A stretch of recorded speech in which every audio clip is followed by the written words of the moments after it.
Secara khusus Saudara Surya Hartono Jarapurba dan Sri Agustina Uruspayu. Tentulah perasaan kita hari ini yang namanya dalam upacara perkawinan pastilah kita semua bahagia. Walaupun saya tidak tahu pasti ada dalam hati kita masing-masing. Bagi orang yang mungkin belum sarapan tadi pagi, mohon cepatlah, kalau sudah lapar kali katanya. Tapi semuanya itu adalah pesan pribadi, tapi secara umum kita bahagia, bergembira bersama kedua mempelai ini. Kenapa berbahagia? Perkawinan atau pernikahan itu adalah salah satu di mana seseorang itu memasuki level atau tahap hidup yang baru. Maka sering ucapan dikatakan selamat menempuh hidup baru. Apanya yang baru? Banyak. Yang dulunya masih lajang akan menjadi seorang suami dan seorang istri yang tentunya juga menuntut sebuah transformasi diri yang radikal. Kalau dulu misalnya, kadang-kadang saya bertanya kepada calon pengantin misalnya, saya tanya, kenapa kamu menikah? Supaya saya serius hidup katanya. Dari kata-kata itu artinya sebelum dia menikah, ya dia hidup seenaknya saja, sesuai dengan arah pikirannya saja. Toh belum ada tanggung jawab. Toh saya masih hidup di rumah orang tua. Tetapi beda kalau orang yang sudah menikah itu hidup dengan sebuah komitmen yang sudah dijanjikan. Kenapa saya menekankan hal ini, Bapak Ibu dan Saudara yang terkasih? Banyak hal boleh disampaikan kepada kita soal perkawinan.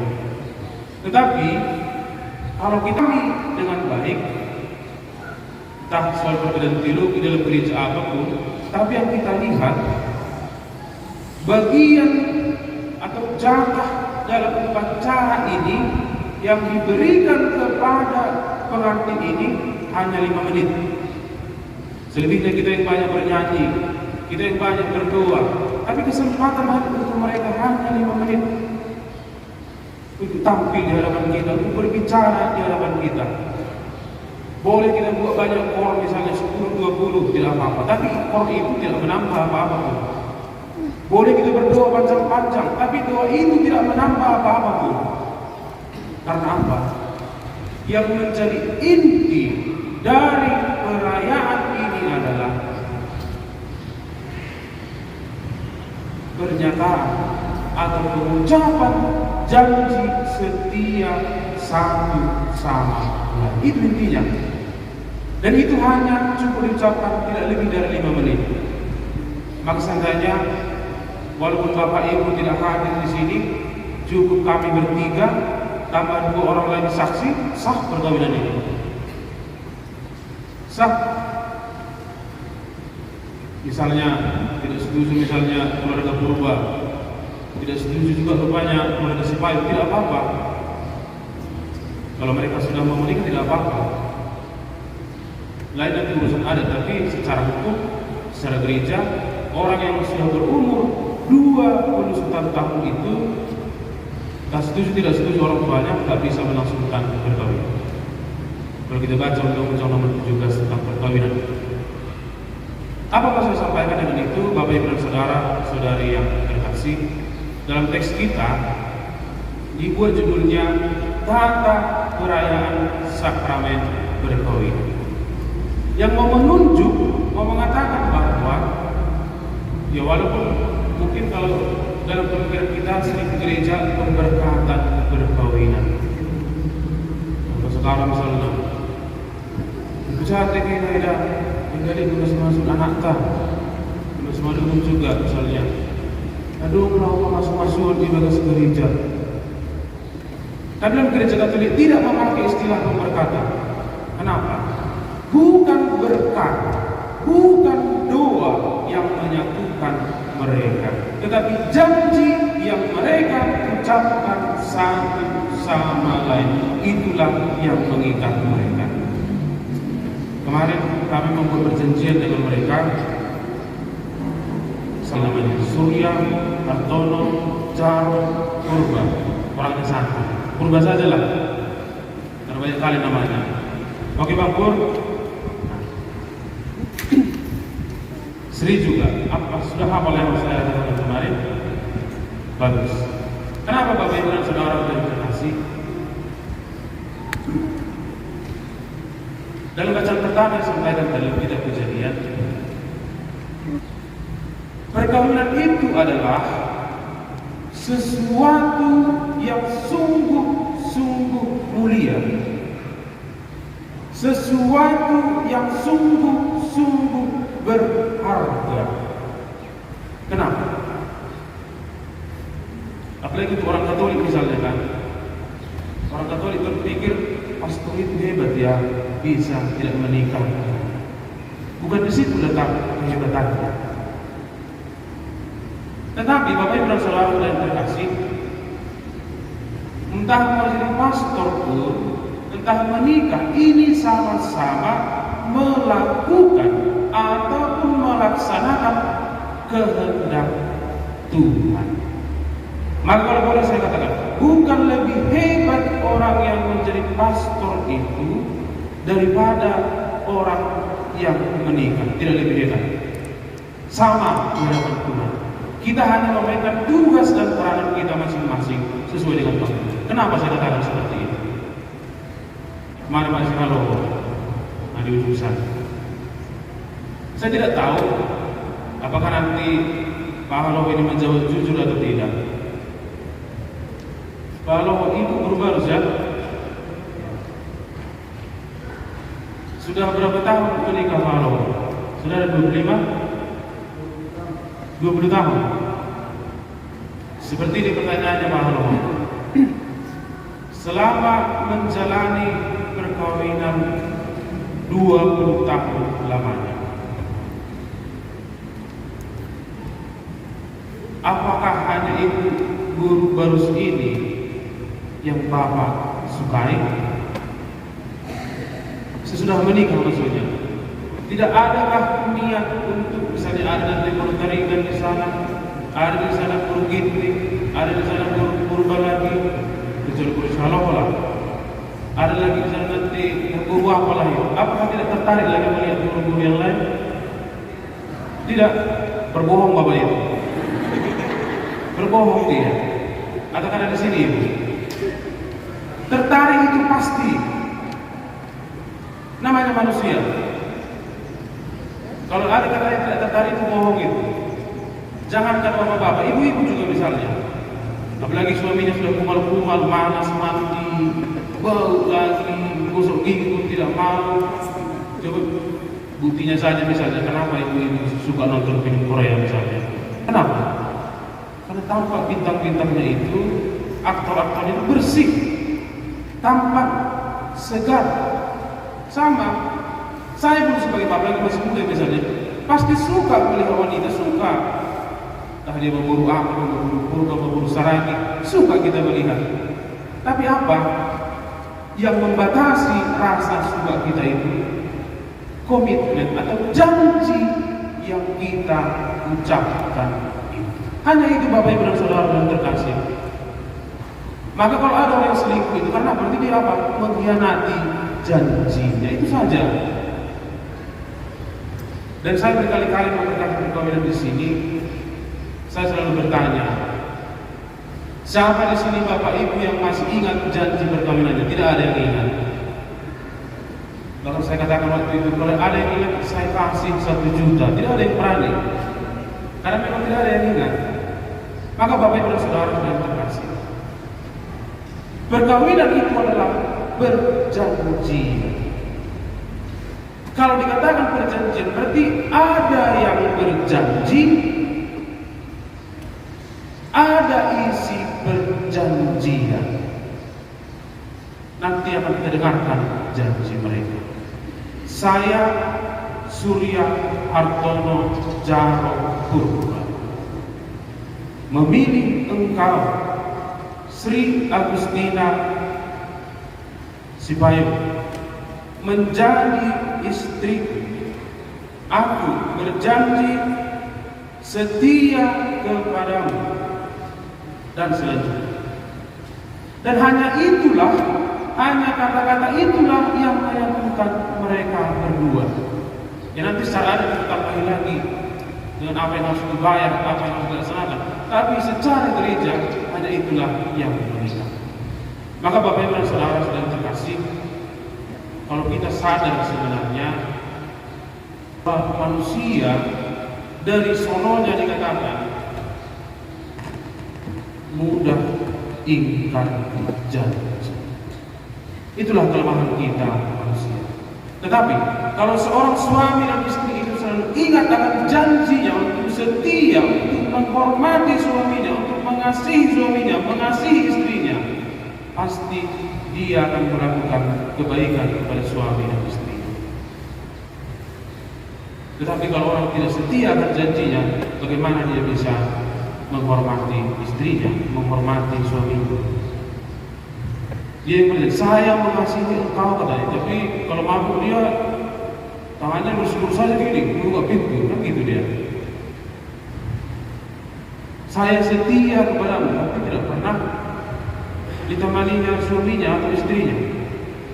Kalau masih pacaran misalnya, makan bakso pun, kalau bakso itu bukan sepiring ya, tapi semangkuk berdua misalnya. Kemana-mana pun boncengan. Tapi kalau sudah menikah nanti, satu makan di rumah, satu makan di warung misalnya. Ya kecuali karena kerja barangkali ya, dan lain sebagainya. Dan isi perjanjian yang kedua, Bapak Ibu dan Saudara yang terkasih, apa itu?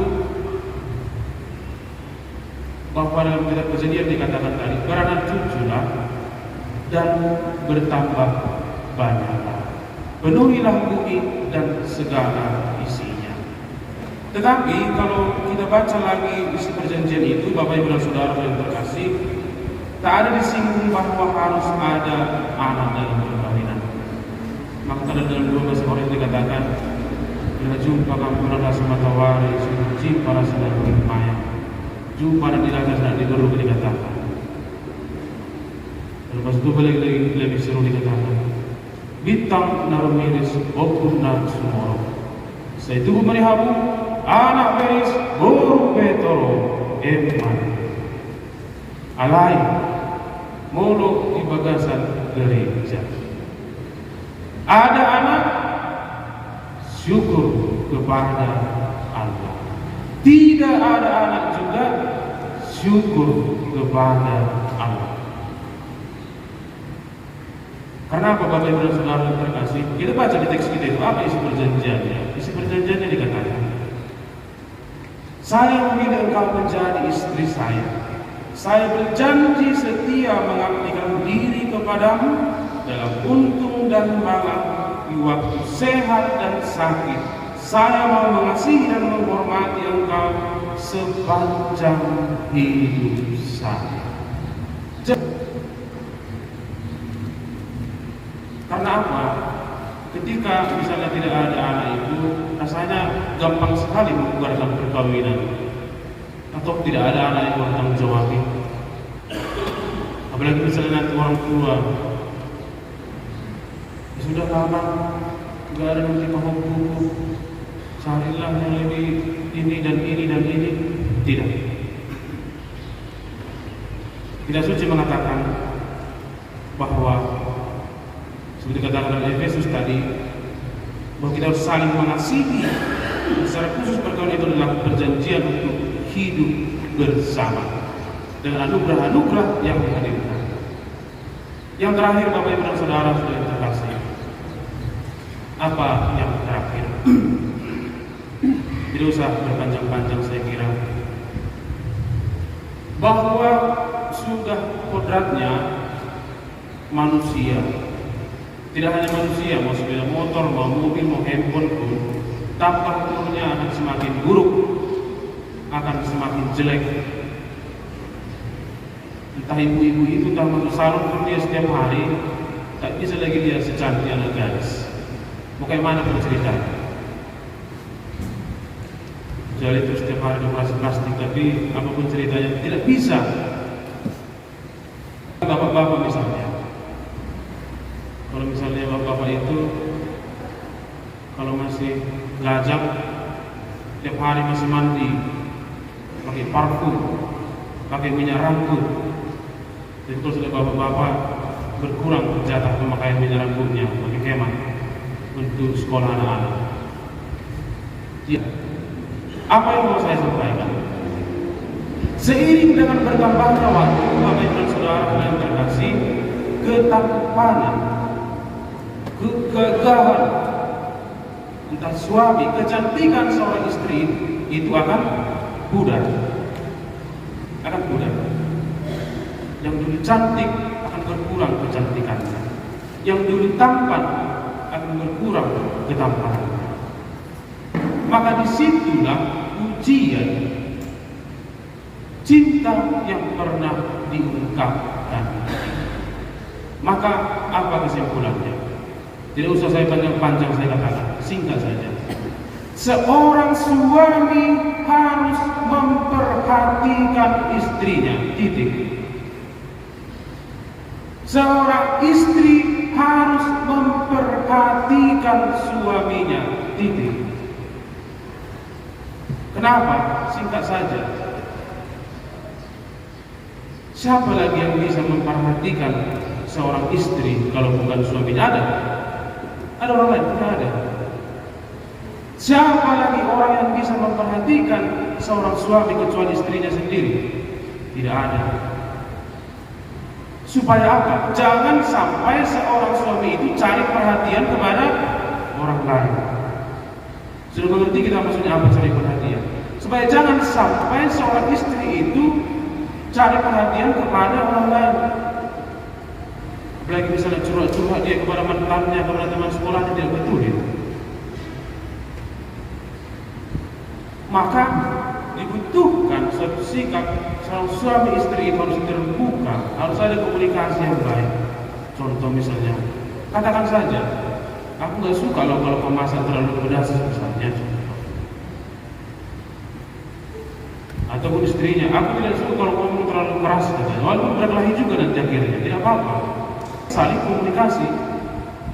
Daripada seorang istri cerita kepada orang lain, aku nggak suka lah sama suamiku katanya. Mau gimana? Ada seorang istri ceritakan sama orang lain, aku suamiku kayak gini lah. Kayaknya lebih baik suamiku katanya pun. Sebaik-baiknya suami orang itu, seorang istri itu harus membela suaminya.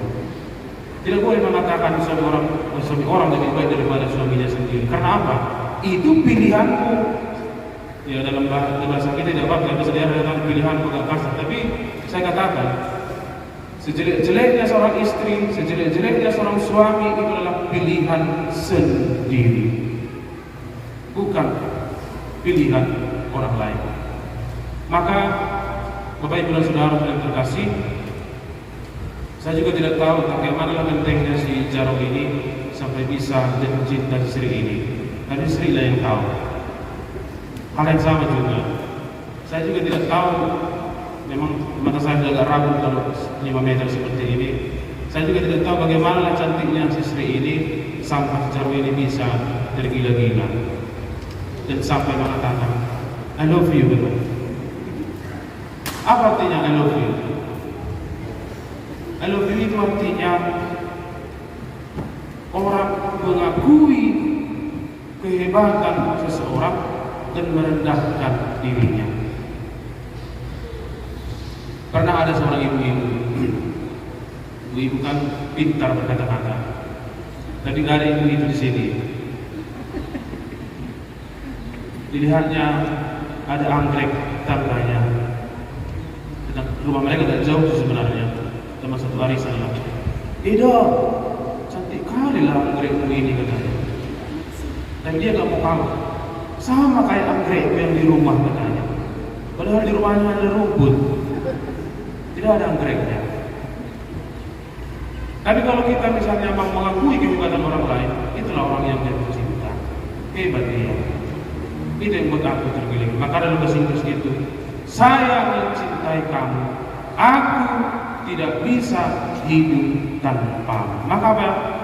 Kita harus sama terus, kita harus menikah.